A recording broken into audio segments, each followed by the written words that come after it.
So hello guys, welcome back to my channel. இந்த வீடியோவில் நம்ம எதை பற்றி பேச போகிறோம்னு பார்த்தீங்கன்னா Yamaha செக்மெண்ட்லேயே the most powerful machine and the mileage கிங்னு சொல்லப்படுற இந்த ஜாப்பனீஸ் பியூட்டி பற்றி தான் இன்றைக்கி பேச போகிறோம். இந்த பைக் உண்மையிலே ஒர்த்தா, உண்மையிலே இது மைலேஜ் கிங் தானா, இந்த பைக் யாருக்கு செட் ஆகும், யாருக்கு செட் ஆகாது, இதோட ப்ரோஸ் என்ன, கான்ஸ் என்ன, இந்த பட்ஜெட் இதுக்கு ஒர்த்தா அப்படின்ற எல்லாத்தையும் பற்றி பேச போகிறோம். ஸோ மறக்காம வீடியோ ஃபுல்லாக பாருங்கள். வாங்க வீடியோக்குள்ளே போகலாம்.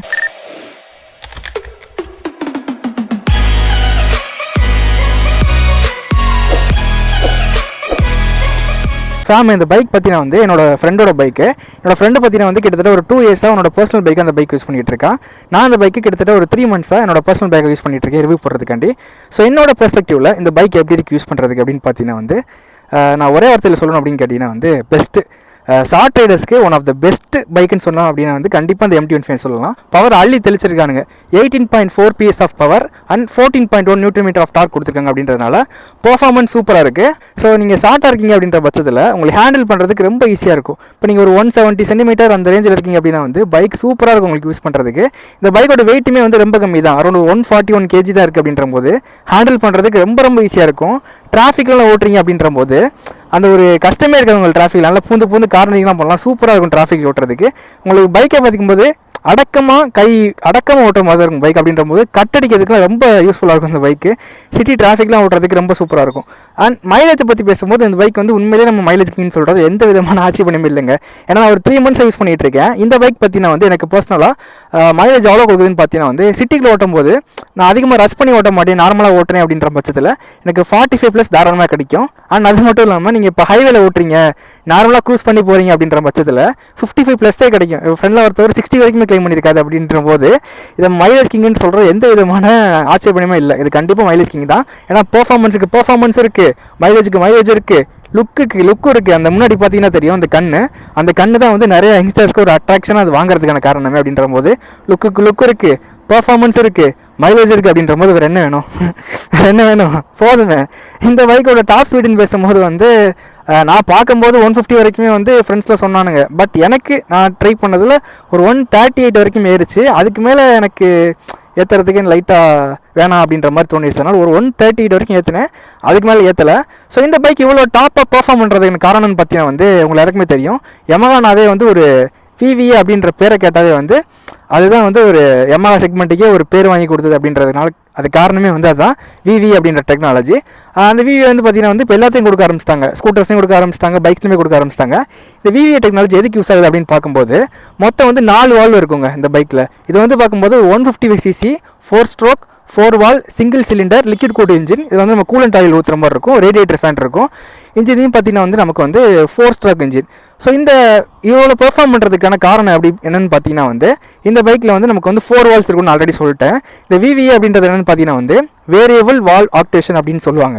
இந்த VVA எதுக்கு யூஸ் ஆகுதுன்னு பார்த்தீங்கன்னா இப்போ லோயர் எண்டில் போகிறப்ப நமக்கு பவர் அவ்வளோ தேவைப்படாது. இப்போ லோயர் RPMல போகிறப்ப அப்போ என்ன பண்ணும் அப்படின்னு பார்த்தீங்கன்னா 2 வால்வோட ஆக்டிவேஷன் ஆகும். அப்படின்ற போது நமக்கு பெர்ஃபார்மன்ஸ் குறையுது, பட் நமக்கு மைலேஜ் நல்லா பூஸ்ட் பண்ணி கொடுக்கும். இதே நீங்கள் இப்போ ஹைவேல போகிறீங்க, டாப்பில் போயிட்டு இருக்கீங்க அப்படின்ற போது உங்களுக்கு பவர் அக்ரெசிவாக இருக்கும். அப்படின்ற போது உங்களுக்கு 4 வால்வுமே யூஸ் ஆகும். அப்படின்ற போது மைலேஜ் கொஞ்சம் ட்ராப் ஆகும், பட் பெர்ஃபார்மன்ஸ் அக்ரெசிவாக இருக்கும். இப்போ நீங்கள் லோயர் எண்டில் போகிறப்ப 2 வால்வ் யூஸ் ஆகும். அப்படின்ற போது மைலேஜ் நல்லா கிடைக்கும். ஹையர் எண்டில் போகும்போது பார்த்தீங்கன்னா 4 வால்வ் யூஸ் ஆகும். அப்படின்ற போது உங்களுக்கு பவர் அக்ரெசிவாக இருக்கும். இதான் உங்களுக்கு VVAயோட மெயின் அந்த அட்வான்டேஜ் சொல்லுவாங்க. மெயினாக பார்த்து இந்த ஏர் இன்டேக் வச்சு தான் நமக்கு பவர் பூஸ்ட் பண்ணி கொடுக்கும். அதான் VVAயோட டெக்னாலஜி. அதனால தான் இந்த அளவுக்கு பெர்ஃபார்ம் பண்ணுது. அரௌண்ட் RPM தான் நீங்கள் கூட போக பார்த்தீங்கன்னா பைக் அப்படியே உங்களுக்கு தள்ளிட்டு போகிற மாதிரி ஃபீல் ஆகும். அந்த அளவுக்கு சூப்பராக இருக்கும். அண்ட் ஹேண்டில் பண்ணுறதுக்கு ரொம்ப ஈஸியாக இருக்கும். வெயிட் கம்மின்ற போது நல்லா யூஸ் பண்ணுறதுக்கு நல்லா இருக்கும். பட் நீங்கள் ஒரு 135 மேலே போகிறீங்க அப்படின்ற பட்சத்தில் லைட்டாக இந்த வாப்ளிங் இஷ்யூஸ் எனக்கு லைட்டாக இருந்துச்சு. நான் பைக்கோட வெயிட் கம்மி அப்படின்றதுனால லைட்டாக எனக்கு வாப்ளிங் இஷ்யூஸ் கொஞ்சம் இருந்துச்சு. பட் பெருசாக மேனேஜ் பண்ணுற அளவுக்கு தான் இருந்துச்சு. அண்ட் மெயினாக அந்த பைக்கை பற்றி பேசும்போது ஆல்ரெடி சொல்லிட்டேன், லுக்கு வேறு லெவலில் இருந்துச்சு. இந்த LED லைட்ஸ், ஸோ முன்னாடி ஹாலோஜன்ஸ் இருந்துச்சுன்னு நினைக்கிறேன், இப்போ பார்த்தா ஃபுல்லாக LED மாற்றிட்டாங்க. அண்ட் இங்கே நமக்கு ப்ரொஜெக்டர் ஒன்று இருக்குது. அண்ட் இந்த 2 கண்ணு தான் நிறைய யங்ஸ்டர்ஸ்க்கு ஒரு அட்ராக்ஷனாக இருந்து நிறைய பேர் இந்த பைக் வாங்குறதுக்கான ரீசன். ஆனால் அது மட்டும் இல்லாமல் பார்க்கும்போது நமக்கு USD ஃபோக்ஸ் கொடுத்துருக்காங்க. அண்ட் USD ஃபோக்ஸோட சஸ்பென்ஷன் சூப்பராக இருக்குது. நீங்கள் என்ன தான் ஒரு கரடபுரான சர்ஃபேஸில் போனாலுமே இந்த சஸ்பென்ஷன் நல்லா ஸ்மூத்தாக பெர்ஃபார்ம் பண்ணுது. சஸ்பென்ஷனை பொறுத்தளவுக்கு எந்த பிரச்சனையுமே இல்லை, சஸ்பென்ஷன் சூப்பராக இருக்குது. அண்ட் இந்த ரேடியேட்டர் ஃபேனை பற்றி பேசும்போது நான் வாங்கும்போது எனக்கு கம்ப்ளைண்ட் ஆயிடுச்சுங்க.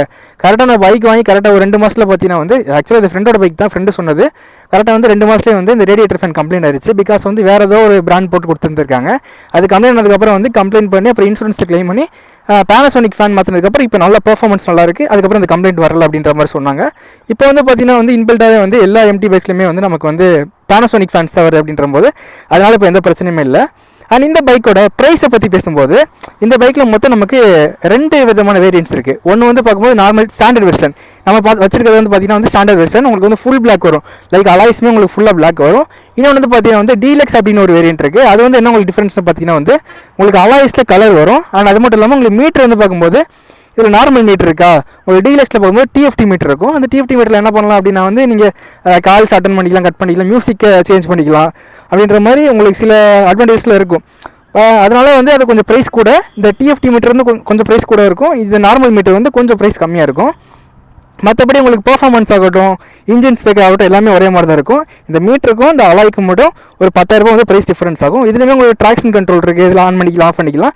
பட் மெயினாக வந்து என்னென்னா உங்களுக்கு இந்த மேப்ஸ் பார்க்க முடியாது, ஆனால் உங்களுக்கு இந்த மியூசிக்லாம் கட் பண்ண முடியாது, மியூசிக்கை நீங்கள் மாற்ற முடியாது, கால் அட்டன் கட் பண்ண முடியாது. அதனால தான் வந்து இந்த மீட்டர் வந்து, ஆனால் இதை வந்து பழைய மீட்டர், உங்களுக்கு பழைய எம்டிலேருந்து இந்த மீட்டர் தான் வந்துகிட்டு இருக்கு. இப்போ புதுசாக வந்து டிஎஃப்டி வந்துச்சு. இப்போ டிஎஃப்டி வந்து பார்க்கும்போது நமக்கு இவ்வளோ தான் வரும், ஃபுல்லாக உங்களுக்கு வராது, ஒரு பாதி அளவு தான் வரும். அப்படின்ற போது நிறைய பேருக்கு அது பிடிக்கல, எனக்குமே அது பர்சனலாக பிடிக்கல. அண்ட் இந்த பைக்கோட ப்ரைஸ்ன்னு பார்க்கும்போது இது வந்து ஸ்டாண்டர்ட் வெர்ஷன். இந்த பைக்கோட ப்ரைஸ்ன்னு பார்க்கும்போது அரௌண்ட் ஒரு 2 lakhs கிட்ட வருது மதுரையில். அண்ட் டீலக்ஸ் வெர்ஷனோட ப்ரைஸ் பார்த்தீங்கன்னா வந்து அரௌண்ட் ஒரு 2,10,000 கிட்ட வருது. ஆனால் நிறைய யங்ஸ்டர்ஸ் வந்து ஆசைப்பட்டவங்கிறது இந்த ஃபுல் பிளாக் தான். எனக்குமே இந்த ஃபுல் பிளாக்லாம் பிடிச்சிருந்துச்சு அப்படின்றதுனால என் ஃப்ரெண்டு வாங்கி சொல்லியிருந்தேன். இப்போ கிட்டத்தட்ட 2 வருஷமாக யூஸ் பண்ணிகிட்டு இருக்கோம். பெருசாக எந்த கம்ப்ளைண்ட்டுமே இல்லை, நல்லா தான் இருக்குது, எந்த விதமான பெரிய பிரச்சனையும் இல்லை. இந்த ரேடியேட்டரை மட்டும் மாற்றணும், மற்றபடி வேறு எந்த பெரிய பிரச்சனையும் வரல எனக்கு இது வரைக்கும், நல்லாயிருக்கு. அண்ட் இந்த பைக்கில் நம்ம அடிஷ்னலாக பேசும்போது நமக்கு இதில் கிரவுண்ட் கிளியரன்ஸ் பற்றி பேசும்போது நமக்கு 170 mm நமக்கு கிரவுண்ட் கிளியரன்ஸ் கொடுத்துருக்காங்க. ஸோ அது ஓகே தான். இப்போ என்எஸில் பார்க்கும்போது 168 mm இருந்துச்சு, இதில் வந்து பார்க்கும்போது ஒரு 170 mm கொடுத்துருக்காங்க. அப்படின்ற போது சிங்கிளாக போனால் எங்கேயுமே உங்களுக்கு தட்ட வாய்ப்பே இல்லை. பட் நீங்கள் டபுளாக போகிறீங்க அப்படின்ற பட்சத்தில் பெரிய பெரிய ஸ்பீடு பிரேக்கர் இருந்துச்சு அப்படின்னா வந்து கண்டிப்பாக தட்டும். அதனால் நீங்கள் கொஞ்சம் பார்த்து போகிற மாதிரி தான் இருக்கும். நீங்கள் ரொம்ப பெரிய ஸ்பீடு பிரேக்கர் இருந்தால் கொஞ்சம் நீங்கள் ஓரமாக போகிற மாதிரி தான் இருக்கும். பிகாஸ் வந்து கிரவுண்ட் கிளியரன்ஸ் ஓகே தான், ரொம்ப கம்மியாக இல்லை, நார்மலாக இருக்க அளவுக்கு ஓகே தான். இதை வச்சு நம்ம பர்ஃபார்ம் பண்ணிக்கலாம். அண்ட் இதில் நெக்ஸ்ட் நம்ம பேசும்போது டயரோட செக்ஷன், டயர் செக்ஷன் நல்லா ஒய்டாக தாங்க கொடுத்துருக்காங்க. என்எஸ்லாம் பார்த்தீங்கன்னா 200cc, பட் டயர் செக்ஷன் பார்த்தீங்கன்னா வந்து சின்னதாக தான் இருக்கும். பட் இது 150cc தான். டயர் செக்ஷன் நல்லா பெருசாக இருக்கிறதுனால நல்லாவே நமக்கு பெர்ஃபார்ம் பண்ணும். நமக்கு பிரேக்லாம் போடும்போது இந்த ஸ்கிட் ஆகிற பிரச்சனைலாம் இருக்காது. நல்ல அந்த ட்ராக்ஷன் வந்து நல்லாவே கிரிப்பாக நமக்கு பிடிச்சிருக்கு. அதனால் எந்த பிரச்சனையும் பிரேக்ஸை பொறுத்தளவுக்கு சரி, டயரை பொறுத்தளவுக்கு சரி, எல்லாமே நல்லாயிருக்கு. அண்ட் சஸ்பென்ஷனை பொறுத்தளவுக்கு பின்னாடி வந்து பார்த்தீங்கன்னா வந்து நமக்கு மோனோசாக் சஸ்பென்ஷன் தான் கொடுத்துருக்காங்க, அந்த எல்லோ கலர் இருக்க சஸ்பென்ஷன். அது வந்து பார்க்கும்போது நமக்கு சிட்டியில் ஓட்டும் போது நல்லாயிருக்கு. பட் ரொம்ப ஒரு மாதிரி கரடு முரடான பிளேஸில் போகும்போது லைட்டாக கொஞ்சம் ஹார்டாக இருக்க மாதிரி எனக்கு கொஞ்சம் ஃபீல் ஆச்சு. அது பெருசாக ஹார்டாக இருக்க மாதிரி தான், லைட்டாக எனக்கு கொஞ்சம் ஹார்டாக இருந்த மாதிரி தான் ஃபீல் ஆச்சு. அண்ட் நெக்ஸ்ட் இந்த பைக்கில் பார்க்கும்போது நமக்கு வந்து ஸ்லிப்பர் கிளட்ச் கொடுத்துருக்காங்க. ஸ்லிப்பர் கிளட்ச் கொடுத்ததுனால வந்து நல்ல கிளச்சோட அந்த ஃபங்க்ஷன் வந்து நல்லா ஸ்மூத்தாகவே இருக்குது, ரொம்ப கஷ்டப்படுற மாதிரி இல்லை. கிளச்சோட ஃபங்க்ஷன் ரொம்பவே ஸ்மூத்தாக இருக்குது. எனக்கு தோணுன ஒரு சின்ன ஒரு டிஸ்அட்வான்டேஜ் பார்க்கும்போது வந்து இந்த பைக்கோட டேங்க் கெப்பாசிட்டி தாங்க. நார்மலாக பார்க்கும்போது இப்போ நார்மல் பைக்ஸ்லேயே வந்து பார்த்தீங்கன்னா 12, 13, 14 லிட்டர்லாம் போயிட்டாங்க. பட் எம்டியில் பார்க்கும்போது இன்னமே வந்து 10 லிட்டர் டேங்க்லாம் கொடுக்குறாங்க. அப்படின்ற போது கொஞ்சம் டேங்க் கெப்பாசிட்டி சின்னது தான். எனக்கு புரியுது, பைக் வந்து சின்ன பைக் தான் அப்படின்ற போது 10 லிட்டர்ன்றது ஓகே தான். பட் இன்னும் கொஞ்சம் பெருசாக கொடுத்துருந்தாங்க அப்படின்ற போது நமக்கு வந்து அடிக்கடி நம்ம ஃபியூல் ஃபில் பண்ணுற மாதிரி இந்த அவசியம் இருக்காது. நம்ம லாங் ரைடில் நம்ம தாராளமாக கொஞ்சம் தைரியமாக எடுத்துகிட்டு போகலாம். பட் இன்னும் கொஞ்சம் ஒரு 12 லிட்டர் கொடுத்தாங்கன்னா ரொம்ப யூஸ்ஃபுல்லாக இருக்கும். இப்போ 10 கொடுத்துருக்காங்க அப்படின்ற போது அது மட்டும் கொஞ்சம் பார்த்தீங்கன்னா நல்லாயிருக்கும். மைலேஜ் நல்லா கொடுக்குது அப்படின்ற போது பெருசாக நம்ம அடிக்கடி மைலேஜ் போகிற மாதிரி இருக்காது, லைக் அடிக்கடி நம்ம பெட்ரோல் போகிற மாதிரி இருக்காது. ஒரு வாட்டி நீங்கள் ஃபுல் பண்ணிங்க அப்படின்ற போது ஒரு 450 கிலோமீட்டர்ஸ் வரைக்கும் தாராளமாக போகலாம். பட் இருந்தாலும் இன்னும் ஒரு 2 லிட்டர் கூட கொடுத்துருந்தாங்க அப்படின்ற போது இன்னும் ஒரு 150 கிலோமீட்டர் நம்ம எக்ஸ்ட்ரா போகலாம், லைக் இன்னொரு 100 கிலோமீட்டர் நம்ம எக்ஸ்ட்ரா போகலாம். அப்படின்ற போது இன்னும் கொஞ்சம் நம்ம ரைடிங் வந்து நம்ம டைமை சேவ் பண்ணி நம்ம வாட்டி ட்ரைவ் பண்ணிட்டு போயிட்டு இருக்கலாம் அப்படின்றது என்னோட சின்ன ஒரு எனக்கு தோணுன ஒரு விஷயம். மற்றபடி பெருசாக எந்த பிரச்சனையும் கிடையாது. அண்ட் ரைடரை பொறுத்தளவுக்கு, கம்ஃபர்ட்டை பொறுத்தளவுக்கு ரைடருக்கு ஒரு சூப்பரான ஒரு பொசிஷன், எந்த பிரச்சனையுமே இருக்க ரைடருக்கு நல்லா ஸ்மூத்தாக ஓட்டுறதுக்கு சூப்பராக இருக்கும், எந்த விதமான பிரச்சனையுமே இல்லை, நல்லா ஸ்மூத்தாக இருக்குது, சஸ்பென்ஷன் நல்லா இருக்குது, வண்டி ஓட்டுறதுக்கு நல்லா ஸ்மூத்தாக கான்ஃபிடென்ட்டாக கீழே விழுந்துருவோம் அப்படின்ற மாதிரி எந்த பயம் இல்லாமல் நல்லா அந்த கம்ஃபர்ட்னஸாக இருக்குது நமக்கு, அதாவது ரைடருக்கு நல்லா இருக்குது. ஹேண்டிங்கை பொறுத்தளவுக்கு உங்களுக்கு பார்க்கும்போது தெரியும், ஹேண்ட்பார் கொஞ்சம் ப்ராடாக இருக்க மாதிரி இருக்கும். என்எஸில் பார்க்கும்போது கொஞ்சம் சின்னதாக இருக்கும். இப்படி எம்டியில் கொஞ்சம் ப்ராடாக இருக்குது அப்படின்ற போது சிட்டிக்குள்ளே ஓகே ஓட்டுறதுக்கு நல்லாயிருக்கு. பட் கொஞ்சம் ஹைவேலாம் போகிறோம் அப்படின்ற போது கை லைட்டாக வலிக்கிற மாதிரி ஒரு பெயின் ஆகுது. பிகாஸ் வந்து கொஞ்சம் ப்ராடாக இருக்கிறதுனால கொஞ்சம் எனக்கு வலிக்கிற மாதிரி லைட்டாக ஒரு ஃபீல் ஆச்சு. பட் நீங்கள் ஹேண்ட்பாலை கொஞ்சம் மாடிஃபை பண்ணிங்கன்னா ஓகேவாக இருக்கும். பட் எனக்கு இது தோணுச்சு. பட் உங்களுக்கு இது எப்படி இருக்குன்னு தெரில. எனக்கு லைட்டாக அந்த wrist பெயின் வர மாதிரி இருந்துச்சு. அண்ட் நெக்ஸ்ட்டு நான் ஃபேஸ் பண்ண ஒரு இஷ்யூன்னு பார்த்தீங்கன்னா வந்து பில்லியன் கம்ஃபர்ட் தாங்க. அதான் நான் மெயினாக சொல்ல வேண்டியது. ஸோ எம்டி எடுக்கணும்னு ஆசைப்படுறவங்க எல்லாருமே வந்து மெயினாக அந்த ஒரு சங்கடப்படுற விஷயம்னு பார்த்தீங்கன்னா வந்து இந்த பைக்கோட சீட்டு தான். அதாவது பில்லியனோட சீட்டு தான். உங்களுக்கு சீட்டோட ஹைட்டு பார்த்தாவே தெரியும். ஹைட் விடுங்க, இந்த லென்த்தை பார்த்தாவே தெரியும். மொத்தமே இவ்வளோ தான். ஸோ அப்படின்றபோது இந்த பைக் வந்து ஃபேமிலிக்கு கண்டிப்பாக செட் ஆகிறதுக்கு வாய்ப்பே கிடையாது. உங்களுக்கு நல்லாயிருக்கும். பட் வந்து இப்போ நீங்கள் வீட்டில் இருக்கவங்க யாராவது கூட்டு போகிறீங்க அப்படின்றபோது இந்த சீட்டில் உட்கார வச்சு கூட்டு போக வாய்ப்பே இல்லை. நீங்கள் கப்புள்ஸாக இருக்கீங்கன்னா பிரச்சனை இல்லை. பட் வீட்டில் பெரியவங்களாம் கூட்டு போகணும் அப்படின்றபோது இந்த பைக் வந்து கண்டிப்பாக நான் எடுக்க அட்வைஸ் பண்ணவே மாட்டேன். இப்போ உங்ககிட்ட 2 பைக் இருக்குது, இந்த பைக் நான் செகண்ட் தான் வச்சுருக்கேன் அப்படின்றபோது ஓகே. பட் நான் ஃபேமிலிக்காண்டி தான் எடுக்கிறேன், ஃபேமிலி கம்ஃபர்ட்காண்டி தான் எடுக்கிறேன் அப்படின்ற பட்சத்தில் இந்த பைக் வந்து உங்களுக்கு கண்டிப்பாக செட் ஆகாது. அண்ட் அதுவுமே இல்லாமல் உங்களுக்கு இதில் நீங்கள் இந்த டாப் ரேக் வச்சாலுமே வந்து உங்களுக்கு அதிகமாக திங்ஸில் நீங்கள் கேரி பண்ண முடியாது. ஏன்னா சின்ன சீட் அப்படின்றபோது உங்களால் அதிகமாக திங்ஸ்லாம் வச்சு கேரி பண்ண முடியாது. ஸோ பில்லியன் கம்ஃபர்ட்டை பொறுத்தளவுக்கு இந்த பைக்கை நான் கண்டிப்பாக சஜஸ்ட் பண்ண மாட்டேன். ஏன்னா சீட்டோட ஹைட் வந்து ரொம்ப ரொம்ப ரொம்ப சின்னதாக அப்படின்றபோது கண்டிப்பாக நம்ம பேரண்ட்ஸ்லாம் வச்சு கூட்டு போகிறதுக்கு வாய்ப்பே இல்லை. அப்படின்றபோது இது நாட் அட்வைசபிள் தான். அண்ட் ஹீட்டிங்ஸ் இஷ்யூ இருக்கா அப்படின்னு கேட்டிங்கன்னா வந்து பெருசாக இல்லைங்க. ஆனால் டிராஃபிக்கில் எங்கேயாச்சும் நிற்கும் போது லைட்டாக அந்த ஹீட் ஃபீல் ஆகுது. பட் பெருசாக அந்த ஃபீல் எதுவுமே இல்லை. அந்த ரேடியேட்டர் ஃபேன் நல்லா பெர்ஃபார்ம் பண்ணுது அப்படின்றபோது பெருசாக நமக்கு அந்த ஹீட்டு காலில் அடிக்கிறது அப்படின்ற மாதிரி பெருசாக இல்லை. பட் நார்மலாக எல்லா பைக்கில் இருக்க மாதிரி லைட்டான ஹீட் இருக்கே தவிர மற்றபடி பெரிய பிரச்சனை எதுவும் கிடையாது. நான் இந்த பைக் வாங்கிட்டு பெருசாக வந்து நான் எதுவுமே இது வரைக்கும் செலவு பண்ணது கிடையாதுங்க. அந்த ரேடியேட்டர் ஃபேன் மாற்றிருக்கேன், அப்புறம் கரெக்டாக வந்து ஆயில் சர்வீஸ் எல்லாம் கரெக்டாக பண்ணிட்டு இருக்கேன். மற்றபடி பெருசாக இது வரைக்கும் வந்து பிரச்சனை வந்ததில்லை. டயருமே வந்து ஸ்டாக் டயர் தான் யூஸ் பண்ணிட்டு இருக்கேன். இன்னமும் வந்து டயர்லாம் நான் மாற்றலை. பீரியடுக்கு கரெக்டாக மெயின்டைன் பண்ணுங்க. அப்படி பண்ணிங்க அப்படின்னா வந்து பெருசாக உங்களுக்கு எதுவுமே செலவு வைக்காது. கரெக்டாக லூப் பண்ணிங்க, கரெக்டாக யூஸ் பண்ணிங்க அப்படின்றபோது பெருசாக எதுவும் பிரச்சனை வராது. நீங்கள் கரெக்டாக மெயின்டைன் பண்ணல அப்படின்னா வந்து உங்களுக்கு செலவு வைக்கிறதுக்கான வாய்ப்பு இருக்குது. அதனால் வந்து கரெக்டாக அமௌண்ட்டு மெயின்டைன் பண்ணிக்கோங்க. அண்ட் ஓவராலாக இந்த பைக்கை நீங்கள் வாங்கலாமா, எனக்கு இந்த பைக் செட் ஆகுமா, 2026 இந்த பைக் வாங்கலாமா அப்படின்னு கேட்டிங்கன்னா வந்து நான் என்ன சொல்லுவேன் அப்படின்னா வந்து இப்போ நீங்கள் ஒரு ஆஃபீஸ் போகிறீங்க, உங்களோட யூஸ்காண்டி வாங்குறீங்க, மைலேஜ் உங்களோட மேஜர் கன்சர்னாக இருக்குது. அண்ட் பெர்ஃபார்மன்ஸ் வேணும், மைலேஜ் வேணும், எனக்கு வண்டி பார்க்குறதுக்கு கொஞ்சம் ஹேண்டி அடக்கமாக இருக்கணும் அப்படின்ற மாதிரி உங்களுக்கு தோணுச்சு அப்படின்னா நீங்கள் தாராளமாக இந்த பைக்கை சூஸ் பண்ணலாம். மற்றபடி ஃபேமிலிக்காண்டி எடுக்கிறீங்க அப்படின்னா வந்து இந்த பைக் உங்களுக்கு கண்டிப்பாக செட் ஆகுது. உங்களுக்காண்டி எடுக்கிறீங்க, நீங்கள் ஒர்க்குக்காண்டி போகிறதுக்காண்டி எடுக்கிறீங்க, மைலேஜ்காண்டி ஒரு பெர்ஃபார்மன்ஸ்காண்டி அப்படின்னா வந்து தாராளமாக இந்த பைக் செட் ஆகும். ட்ராவலர்ஸ்க்கு இந்த பைக் செட் ஆகுமான்னு கேட்டிங்கன்னா வந்து கண்டிப்பாக செட் ஆகும். பில்லியனாக போகிறது கொஞ்சம் கஷ்டம் தான். பட் நீங்கள் சோலோவாக போகிறீங்க அப்படின்ற பட்சத்தில் இந்த பைக் சூப்பராக இருக்கும். உங்களுக்கு ஹில்ஸில் போகிறதுக்கு, ட்ராவலிங் போகிறதுக்குலாம் அந்த பைக் சூப்பராக இருக்கும். எந்த பிரச்சனையும் வராது. இப்போ என் ஃப்ரெண்ட்லாம் கிட்டத்தட்ட ஒரு 80,000 கிலோமீட்டர் கிட்ட ஓட்டியிருக்காரு ட்ராவலிங்லேயே. அப்படின்ற போது அவருக்கு பெருசாக எந்த பிரச்சனையும் வரல. கரெக்டாக மெயின்டைன் பண்ண எந்த பிரச்சனையும் வராது. அப்படின்ற போது நமக்கு டூரிசம்க்கு இதுக்கு ஓகே தான். மற்றபடி ஃபேமிலி யூசேஜுக்கு செட் ஆகாது. மற்றபடி உங்கள் பர்சனல் யூஸுக்கு இந்த பைக் ஓகே தான். இந்த பைக் வாங்கலாமா அப்படின்னு கேட்டிங்கன்னா வந்து அவ்வளோதான். நான் சொல்லிட்டேன், உங்கள் யூஸ்க்குன்னா வாங்கிக்கோங்க, ஃபேமிலி யூஸ்க்குன்னா அந்த பைக் செட் ஆகாது. மற்றபடி இதில் இருக்க மேஜர் நான் ஃபேஸ் பண்ண கான்செப்ட் பார்த்தீங்கன்னா வந்து வேறு எதுவுமே பெருசாக கிடையாது.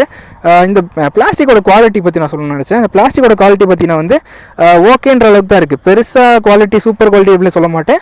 ஓகே, இந்த பட்ஜெட்டுக்கு என்ன குவாலிட்டி கொடுக்கணுமோ அந்த குவாலிட்டி இருக்குதுன்னு தான் சொல்லுவேன். அப்படின்ற போது கொஞ்சம் பிளாஸ்டிக்னு வந்து ஹார்டாக கொடுத்துருக்கலாம். ஏன்னா கொஞ்சம் வண்டி கீழே விழுந்தா ஸ்கிட் ஆச்சு அப்படின்ற போது நமக்கு இந்த பேனல் ஃபுல்லாகவே மாற்றுற மாதிரி தான் இருக்கும். ஏன்னா அது கொஞ்சம் குவாலிட்டி கொஞ்சம் லைட்டாக கம்மியாக இருக்கிறதுனால நமக்கு கீழே விழுந்துச்சு அப்படின்னா வந்து அந்த பிளாஸ்டிக் வந்து உடஞ்சிருது. அப்படின்ற போது நம்ம ஃபுல்லாக தான் மாற்றுற மாதிரி இருக்குது. கொஞ்சம் பிளாஸ்டிக் குவாலிட்டி மட்டும் இம்ப்ரூவ் பண்ணியிருக்கலாமா அப்படின்ற மாதிரி எனக்கு லைட்டாக தோணுது.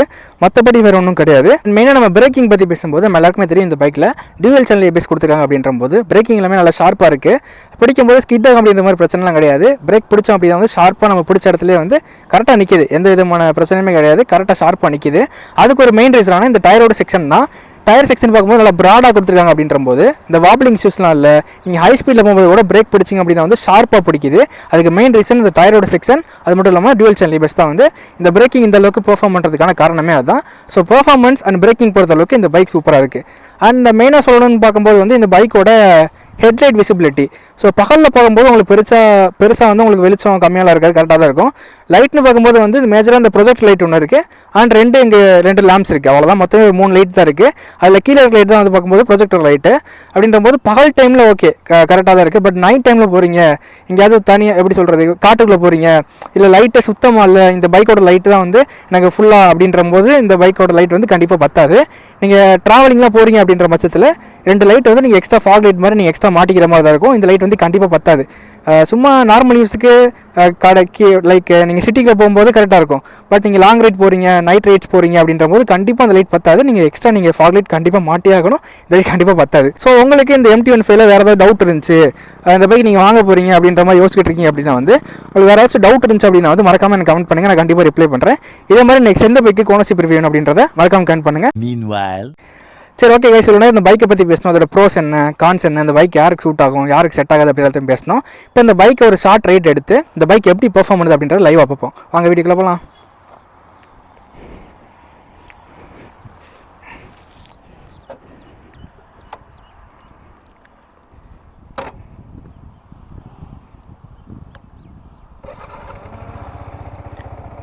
ஸோ இது ஐடியல் RPM. ஸோ RPM வந்து ஐடியல் இருக்கும்போது சவுண்டு வந்து நல்லா ஸ்மூத்தாக மைல்டாக தான் இருக்குது. பெருசாக இல்லை, சவுண்டு நார்மலாக தான் இருக்குது.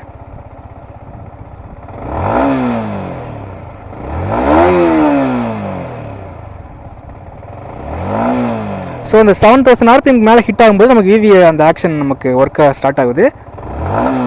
VVA டெக்னாலஜி வந்து நமக்கு யூஸ் ஆக ஆரம்பிக்குது 7000 RPM மேலே. ஸோ அங்கே ஒரு ஷார்ட் ரைட் போகலாம்.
ஸோ டிராஃபிக்கில் ஓட்டுறதுக்கு பைக் உண்மையிலே ஸ்மூத்தாக இருக்குங்க. நல்லா ஒரு கான்ஃபிடென்ட்டாக ஸ்டார்ட் ஆகுறதுனால பைக் நல்லாயிருக்கும் ஓட்டுறதுக்கு.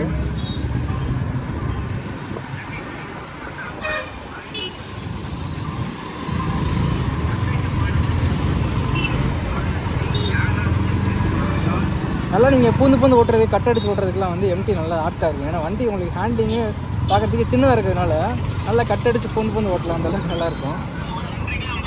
ஸோ இந்த பைக் வந்து உங்களுக்கு சிட்டி ரைடுக்கும் சரி, அதே மாதிரி ஹைவேக்கும் சரி, ரெண்டுக்குமே சூப்பராக இருக்கும். ரொம்ப ஒரு ஷார்ட்டான பைக் தாங்க, நல்லாயிருக்கும்.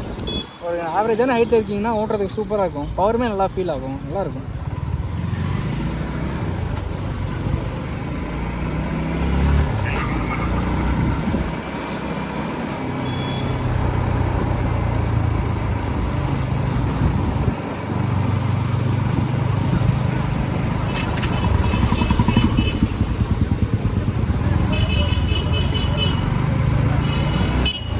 ஸோ அந்த பைக் நீங்கள் வாங்கலாமான்னு கேட்டிங்கன்னா வந்து கண்டிப்பாக வாங்கலாம். பர்ஃபார்மன்ஸ் எதிர்பார்த்து வாங்குறீங்க, அதாவது மைலேஜ் எதிர்பார்த்து வாங்குறீங்க அப்படின்னா வந்து இந்த பைக் கண்டிப்பாக அதை ஃபுல்ஃபில் பண்ணும். மற்றபடி கொஞ்சம் கம்ஃபர்ட்னஸ்லாம் கொஞ்சம் அப்படி இப்படி தான் இருக்கும் பில்லியனுக்கு. நீங்கள் அது உங்களுக்கு பெருசாக ஒரு கன்சர்ன் இல்லை அப்படின்னு நினச்சிங்கன்னா தாராளமாக ஒரு பைக் கிடைக்கலாம்.